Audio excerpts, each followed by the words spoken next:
ให้หมดสิ้นจากทุกพื้นที่ร่วมเป็นหูเป็นตาไม่ปกป้องคนผิดเพราะความร่วมมือของเราคือกำแพงสำคัญในการป้องกันพบเบาะแสยาเสพติดหรือเจ้าหน้าที่รัฐเกี่ยวข้องแจ้งได้ที่สายด่วนปปส1386ร่วมกันรีเอ็กซเรย์เพื่อสังคมไทยปลอดยาเสพติดไม่เสพไม่ขายไม่ทำลายอนาคตนี่พลอยมิจฉาชีพเนี่ยเขามีมุกใหม่มาอีกแล้วนะจริงเหรอเขาทำยังไง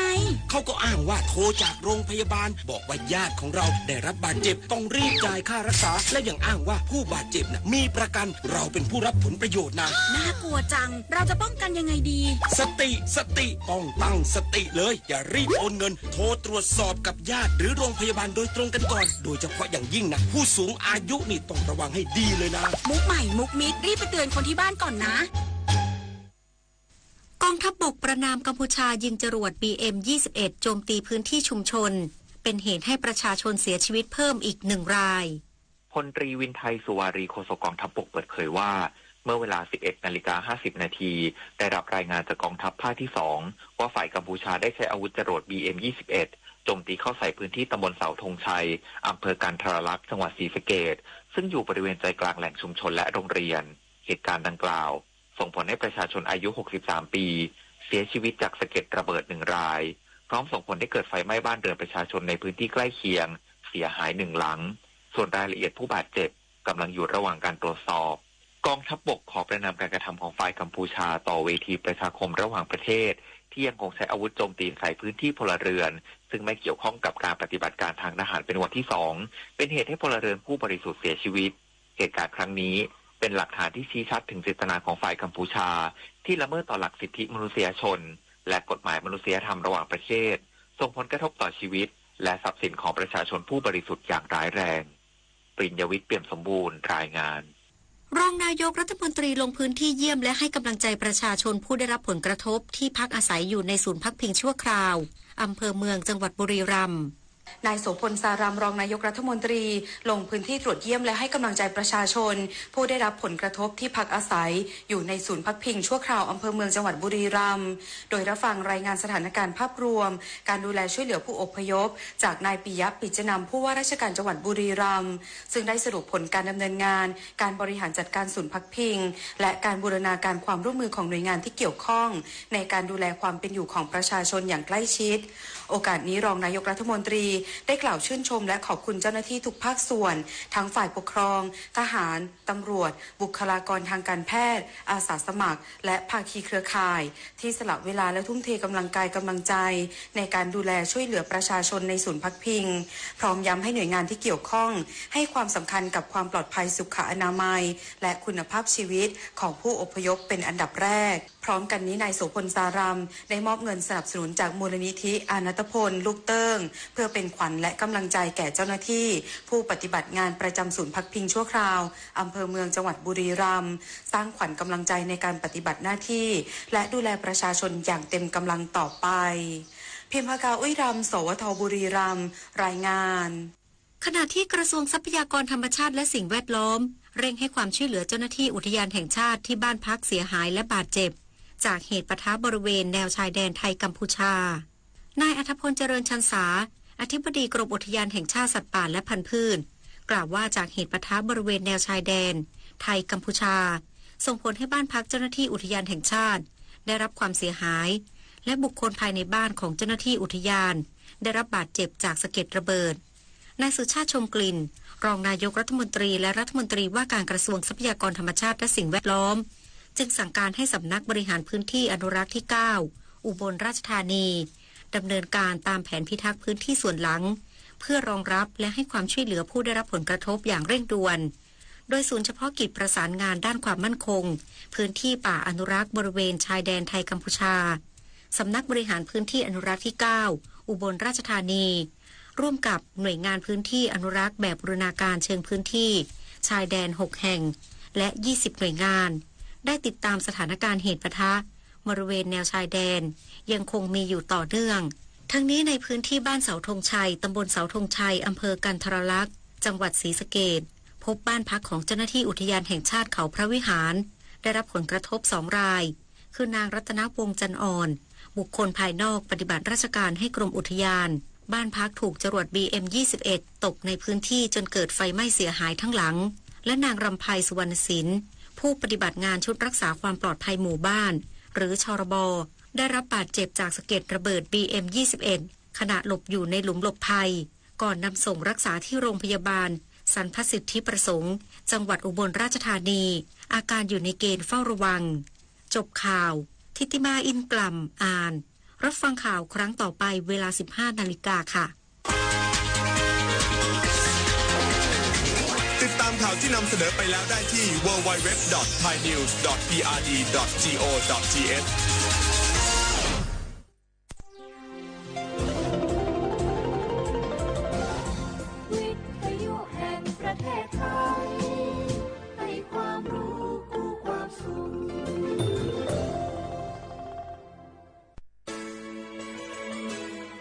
สถานีวิทยุกระจายเสียงแห่งประเทศไทยจังหวัดเชียงใหม่ AM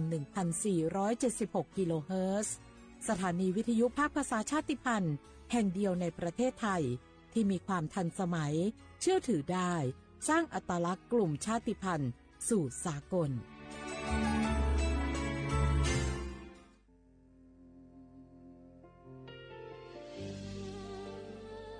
พระเสด็จสู่แดนสวงไทยทั้งปวงน้อมสำนึกในพระมหากรุณาธิคุณตราบนิรันดร์ข้าพระพุทธเจ้าข้าราชการและเจ้าหน้าที่สถานีวิทยุกระจายเสียงแห่งประเทศไทยจังหวัดเชียงใหม่กรมประชาสัมพันธ์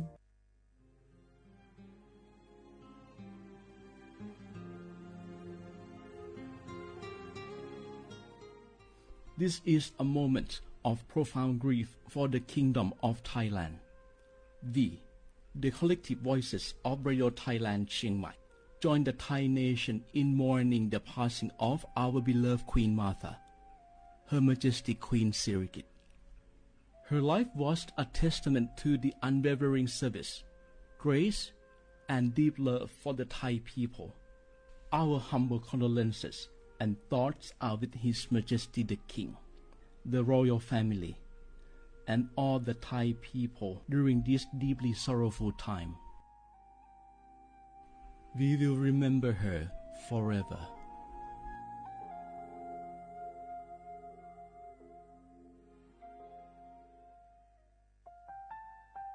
ว่านูลิซูชีแท้มีคนแน่ว่าจามาอามุสานีมาอาคือทิลิซาโงว่านูว่าจูมาอาคือแฟมากูว่าทัวมาทิลิชิควาลิปดูแท้มีคนแน่ว่าจามาว่านูลิซูชีจะควาจับโวอามาคือตาโหเลเลทิลินีมาจาจานีมาทิลิซาจาโง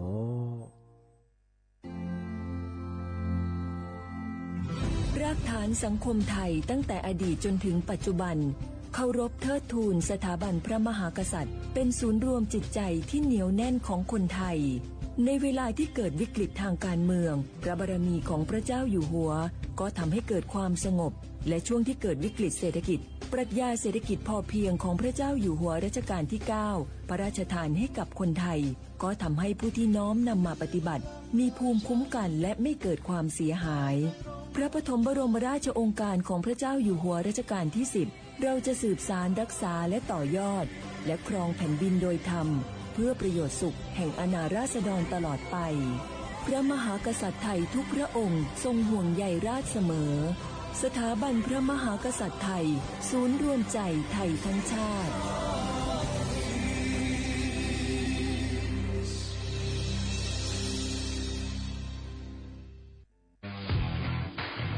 รัฐบาลไทยประกาศสงครามสแกมเมอร์รัฐบาลจึงได้ประกาศสงครามกับสแกมเมอร์ในฐานะที่สแกมเมอร์เป็นวาระแห่งชาติและในวันนี้ผมก็ได้ใช้โอกาสนี้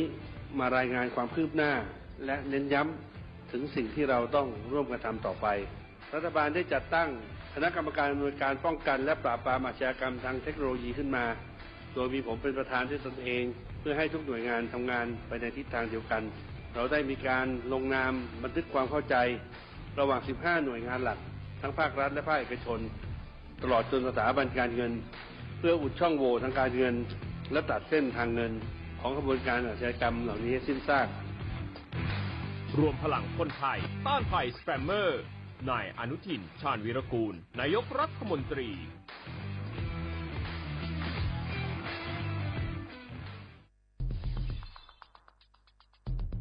แค่3 ปีความเสียหายจากอาชญากรรมไซเบอร์ของคนไทยพุ่งทะลุถึง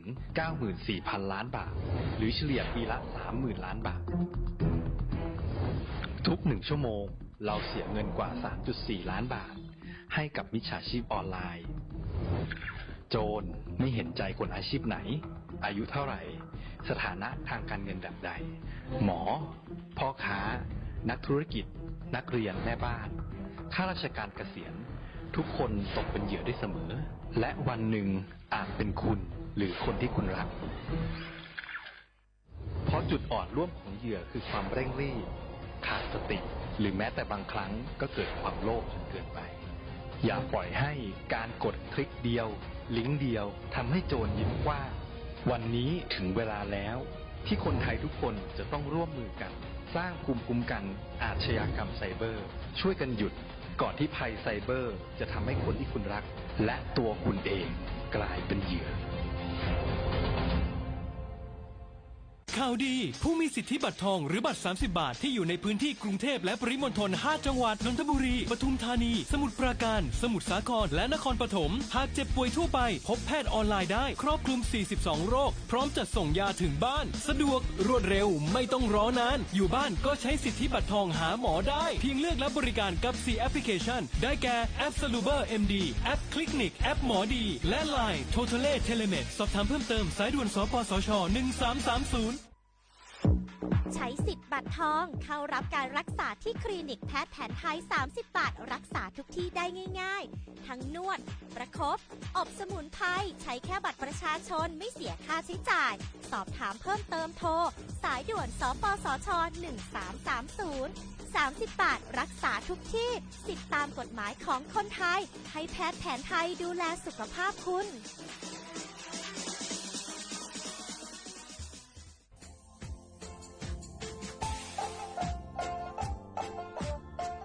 น่าถึงมาปีมาซึ่งจีนชมังโงมันยาคณะรัฐมนตรีไงมีมติยากกว่าอยู่หัวมองเมื่อเหื่อยกุลาซื้อหาหนีซื้อกูยังไงยิ่งคงอยู่ตรงนี้ชดซื้อฉีกว่ายาเบลมองเมื่อเหื่อยแก้ไขปัญหาไงสถานะอาทิตย์ยังเหื่อยสัญชาติไงเอาถ้าเหมือนคนนี้ว่าจะส่งไงอาทิตย์ใบยาที่ยากกฎหมายถือว่าเบลมองเมื่อเหื่อยไงมาตราที่17ไงแห่งพระราชบัญญัติคนเข้าเมืองไงพอ2ว่ามันอยากให้ญี่ปุ่นอยากให้หนีตัวเนี่ยหนีซึ่งหนีกว่าไงเท่าว่าถ้ามีคนเนี่ยว่าดูแลโซอาทิตย์เนี่ยคือมันจะจางโง่เป็นยังไงอาทิตย์เนี่ยว่ามีทะเบียนประวัติเธอถูกต้องอยู่ไงอาทิตย์แบบว่าสารว่ายื่นขอสถานะไงคนต่างด้าวเข้าเมืองโดยชอบด้วยกฎหมายที่ดียินหน้าบริงาอาทิตย์ทยากฎหมายถือว่าบรรดามันเป็นไงมาตราที่7ทวีไงแห่งพระราชบัญญัติไงสัญชาติยึดโขงว่าไปเฮอพศยังไง2508ไงเอาถ้ามีคนว่าเฮอตาซุงโงไม่ยังไงอาทิตย์ยังเฮออาบามันก็จะเฮออามาไงเอาว่าอยู่ในทะเบียนประวัติบุคคลไงอาทิตย์แบบว่าไม่มีสถานะทางทะเบียนมันจะแบบว่าสามารถยื่นขอสัญชาติไทยที่กรุงเทพมหานครไงยื่นที่สำนักบริหารการทะเบียนกรมการปกครองไงอาทิตย์แบบว่าส่วนต่างจังหวัดจะสุบแบบว่ายื่นต่อในอำเภอตานภูมิลำเนาไงปีขวานนแล้วก็จะบอกว่าอำเภอยี่ที่ยื้อชงยื้อเวลางูมันยาว่าเวลาใช้กันยาขนาดถี่เนี่ยข้อนี้นอกจากนี้อันเดียบเฮนี่มีกับพวกข้อนี้คือน่าเหียโชฮาหนีซึกูยังไงยึดโขงหนีตัวเหียโชซึกูกว่าเสือเอาทีนี้ยื้อชงถึงมาปีมาซึ่งจีเช่าว่าชาวข้าได้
เสียว่าบุแลขว้างอ่ะอมสาเอาลิสุงโงโดดสุดขวาเปล่าวเอาลิสุงโงปากกากุงโงไม่ยาทาจิ้มหมายงาสถานีวิทยุกระจายเสียงแห่งประเทศไทยจังหวัดเชียงใหม่ว่าโดจะในแนบโฉมมุขวานีเจมูติขวาโดที่มูลงไม่ยานีมุขวานีสามโมติขวาด้วยที่ยมันยีขวาโดจะนาที่ยขวานีนาเนสงา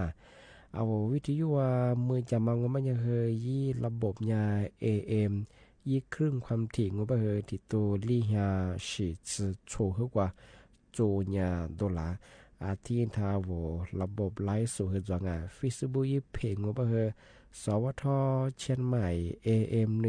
1476กิโลเฮิรตซ์ที่เลบูญาเฮเอทิเลดอลลาร์งงา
小伙伴，我和那俩那次那面咋别和咋当哎，咋别和咋面，绕皮下个咋和咋面多，个咋面嘛在小每年小伙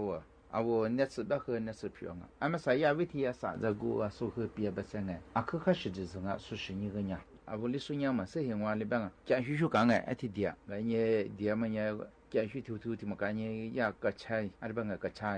ที่มันยังเป็นงชาวหัวที่ยาวันพระอาทิตย์จกไว้ที่กว่าจะส่งไปยากระแอมแบบสุโจและแอนแบบสุโจพันเหนืองเป็นยังไงทิ้งกระชายที่มันยังเป็นงชาวหัวเอาเจ้าเพียไม่หินสักจ้าหัวเวจ้าอาทิตย์ชะตาเกะก็เอากูมาตาลังยี่ตีเรื่องยังไงจะเอาเงินเป็นยังอีบุษยาที่เอาจะมีมันจะกูยังไงไอ้สิ่งนี้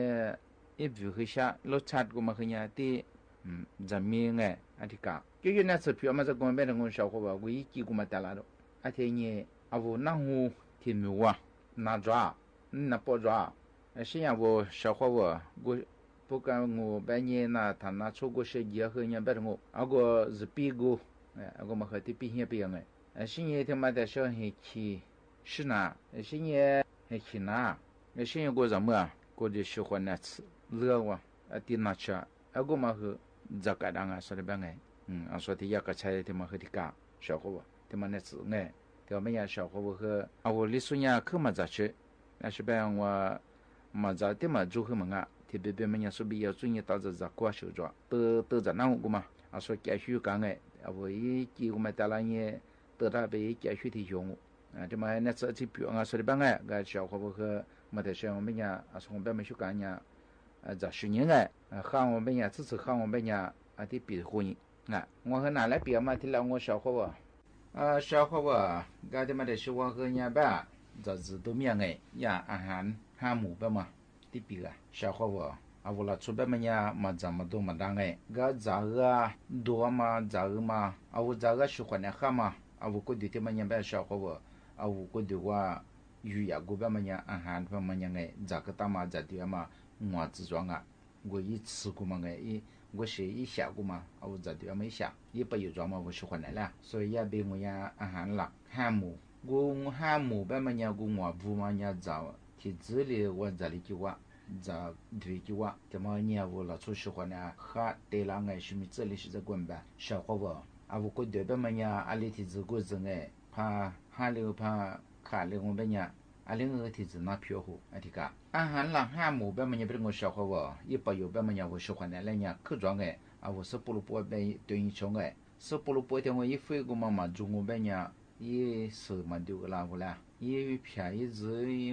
是你做一的一去嘛丢个啦啊，但我今年我拿出去的我在对呀嘛，每年一按下飞子个嘛，和我啊，我喜欢那的嘛哎，阿拉喊拉汉姆别么呀，小伙我，俺们自抓别么样哎，一五体子嘛，啊呀，原嘛花，阿个夫阿奴阿伢子的，阿的是了装啊，而是你自己怎么别样的呀，饼、น้ำตาล不得很哎。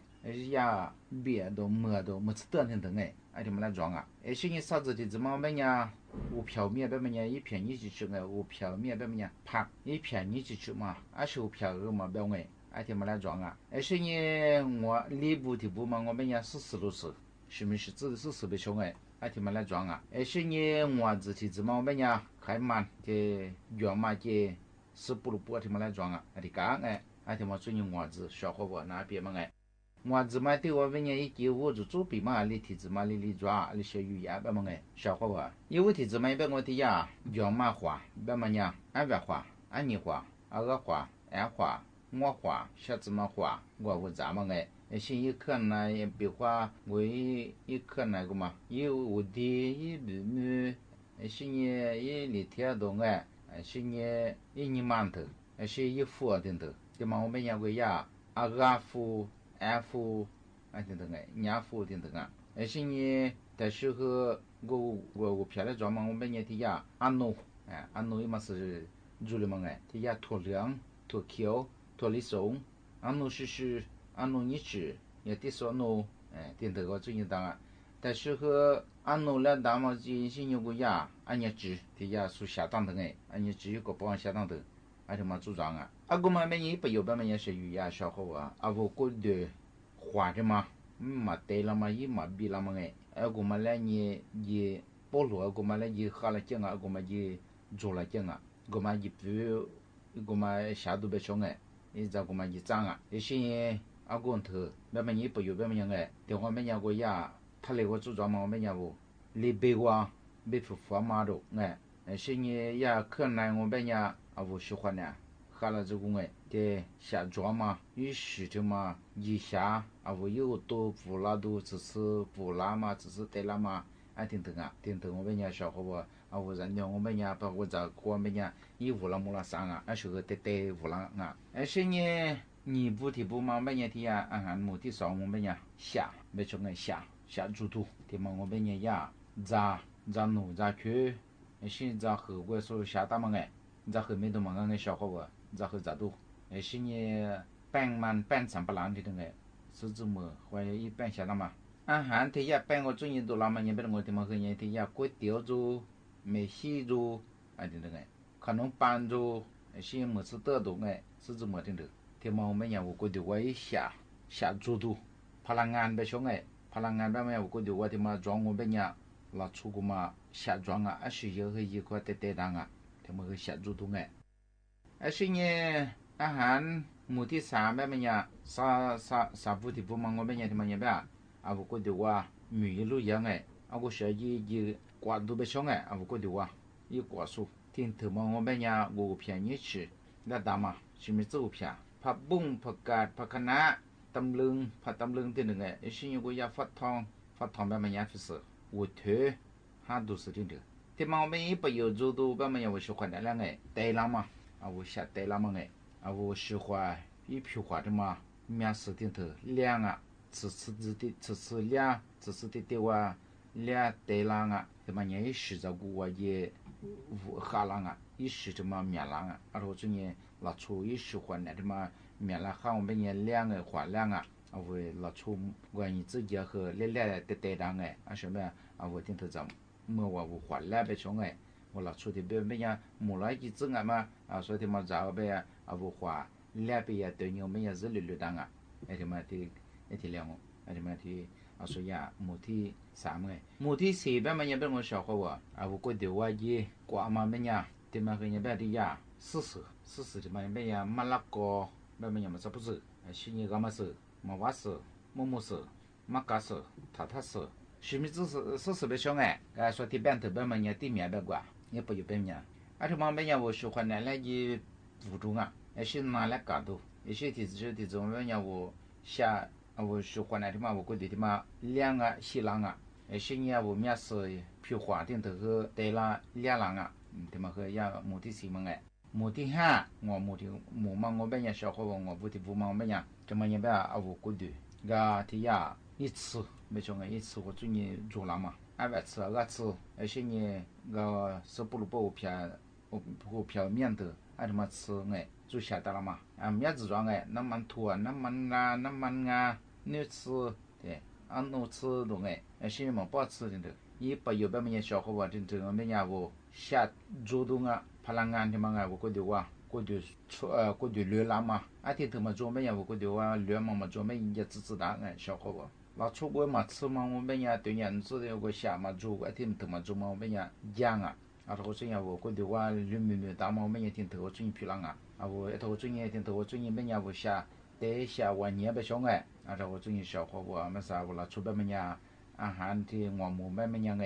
จากกัวไม่ยังไง阿里体质他看了些，阿里根本和听你你怎么别和你生意别人的话你怎么去玩哎？阿里体质嘛，等我在里别么样？嘛阿里质咋个体质啊？咱也是不当哎，阿姑嘛我们也不，过度我说呢，我你帮他嘛做别呀，阿我和那片那是皮老好哎，俺他妈不得别我小伙我，俺还那还没别么样哎，俺听你嘛我们也另外第二我怎么去哎？叫我小伙我。ว่าชอบปีว่าอันนี้จีบแบบมื่อที่นี่ที่เกิดดูมือควายคือมาหิ้งไงไอ้สิ่งที่มาหัวแบบมื่อที่นี่เนี่ยที่จะแบบนี้ว่าจะเกี่ยอาก็ฟูแบบมื่อที่ที่มาเลี้ยงก็สลิควายเนี่ยว่าจะไม่จริงไงที่ว่ากูเดียเนี่ยเกี่ยวกับจะเนี่ยเกี่ยวชั่วโมงแบบเนี่ยอาที่มีเมียว่าจะไม่เกี่ยอาช่วงแบบนี้ว่าเสียตัวดูเสียเมียจ้าดูไงไอ้สิ่งที่จะเมียมาคือเป็นว่าว่าพูดตามมาแก่ตามมาคือก็อินชาทัศน์ส่วนแบบเนี่ยจะอินชาเชื่อมงแบบเนี่ยอากูมาจะอินสุกุมา一下子嘛，许多吧，也不要面嘛种哎，啊我一百人这个样没百样没一下子个嘛面，我便宜收后头我，啊我咋个米的咋个别的我，俺就做我怎么进哎，点例子我是，哎小可别我啊我咋我们也40个就对人哎，啊我咋天我们也不能买是明白哎，我吃嘛，买们也也能当面，要么也拿出个咋嘛咋嘛和做看你我哎，啊我咱面那个能当面嘛我们也。嘛哈，哎，啊，我觉得啊，是吧？我喜欢那面那边油锅嘛那边拿票啊，而且那蛮木花吃头个听我，啊，我咱们个呗，啊，另个提花呢呗，啊，这我喜欢呢，我在路那这个这边么呀，这个那油锅的油锅嘛，哎，这个我们呀，我们和拿瓦哎，俺们别人小伙伴拿来比个别个嘛哎，俺小伙伴这是都面这个的话比个，的话么样我拿起来跟他拿。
小伙我个小伙我来对比个别个抓别么个人么啥，还结婚那个，干结婚那他妈个人别个小伙我，啊我现结婚嘛的时候人结婚呗，啊我咱们做做人个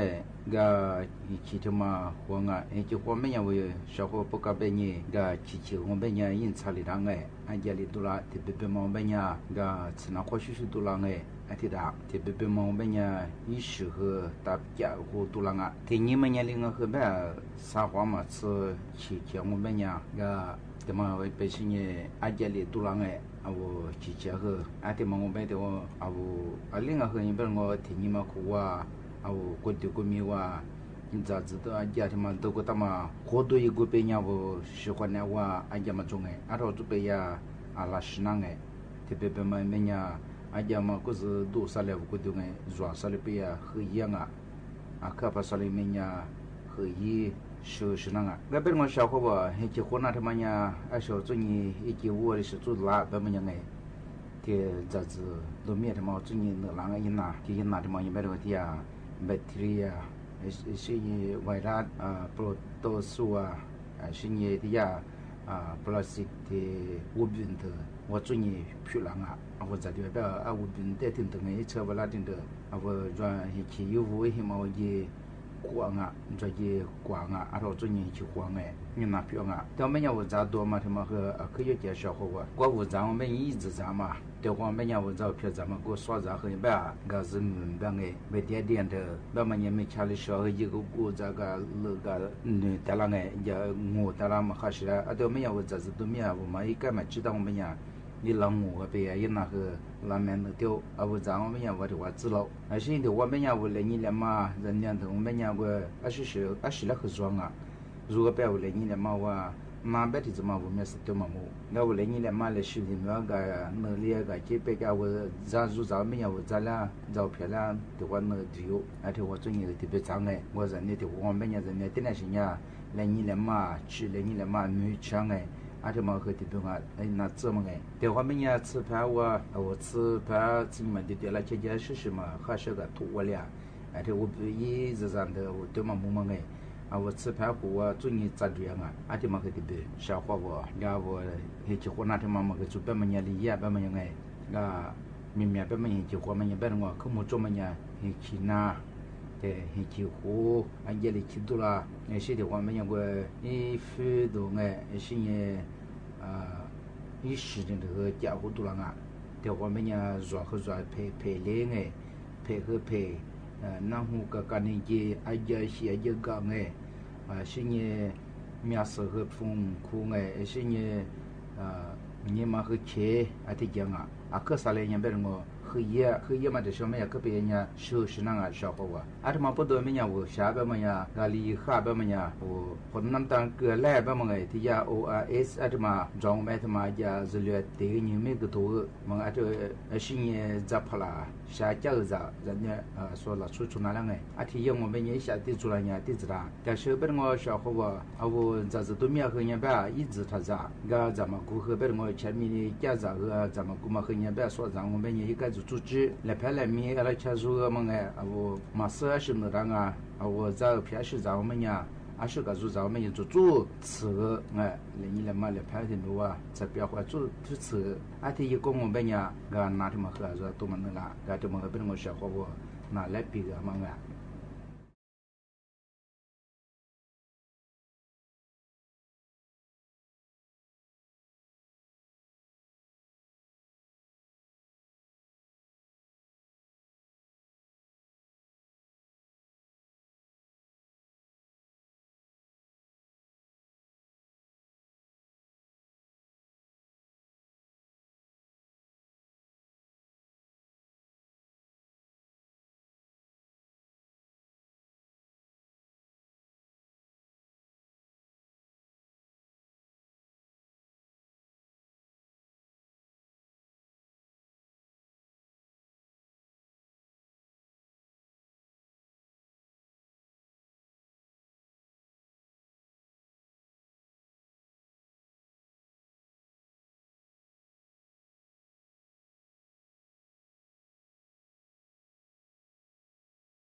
เ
ya le ye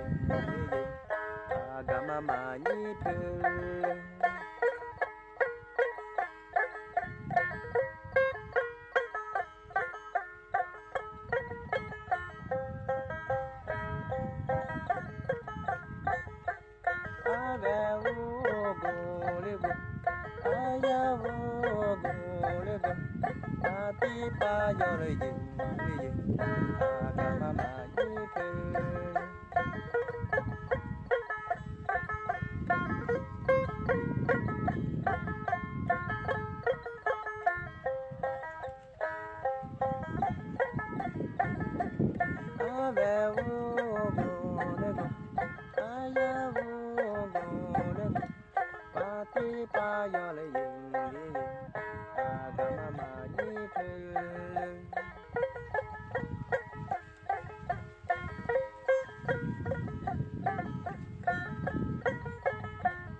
ผู้สูงอายุมีสุขภาพจิตที่สดใสสุขภาพกายที่แข็งแรง